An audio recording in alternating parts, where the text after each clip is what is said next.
Mary Joy Laurente Justo, 19 years old, and I'm studying at Makati Science Technological Institute of the Philippines with the course of Bachelor of Science in Accountancy. As you can see po, I'm with my parents po, with my mama, Mama Sen, and Papa Romel. Mapakilala ko po. Ako? Si Naida Justo, asawa ko si Ruel Justo. Gusto. Then, the reason why we are here po is gusto ko po sana mag-apply ng scholarship program po. Kasi yung scholarship po kasi na to, alam ko pong may malaki pong matutulong, lalo-lalo na po sa pamilya ko. Lalo na sa mama ko po, especially po sa papa ko. Kasi yung papa ko po, retired po siya na mekaniko po. At sa hirap din po ng buhay, yun po yung naging dahilan para magastos po yung naipon po sana namin. Panglaan po sana sa pang-college ko. At ano po, si Papa po din kasi last year lang po, nagkaroon po siya na-stroke po siya.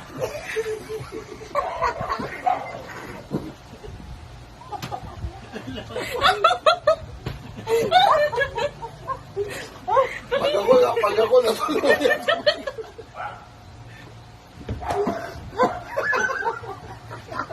Nagiging pagsinugaling pare. Sa katotohanan lang po, dumadating po kami sa point na si Mama po, dumadating po sa point na nababato na po niya si Papa ng kaldero. Ba't meron ganun? Gago to ah. Sira ka pala eh. Bakit binabat ang kaldero? Nag-aaway, pangit yun, tangi. It's not good for your scholarship. Dapat ang kaldero.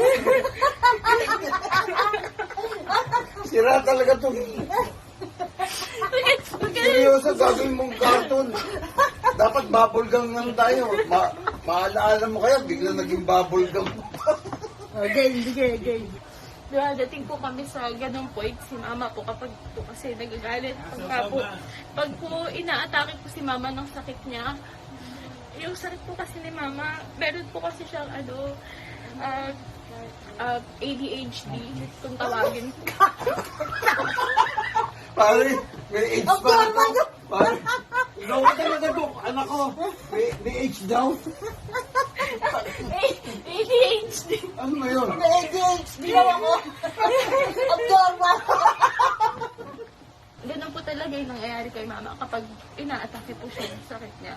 Minsan nga po, may time din po na si Mama kapag nag-aaway po sila ni Papa, nagpupunta po siya ng Cavite. Pumupunta po siya doon sa bahay ng kuya ko. Pare, pag nagkasungay ito, hindi ko kasalanan. Sinungaling. Nagpupunta po siya ng Cavite pag nag-aaway po sila ni Papa. Tapos po yung Papa ko po, umiiyak na lang po. Pupunta po siya sa lolo ko. Ay, Lolo, halika rito.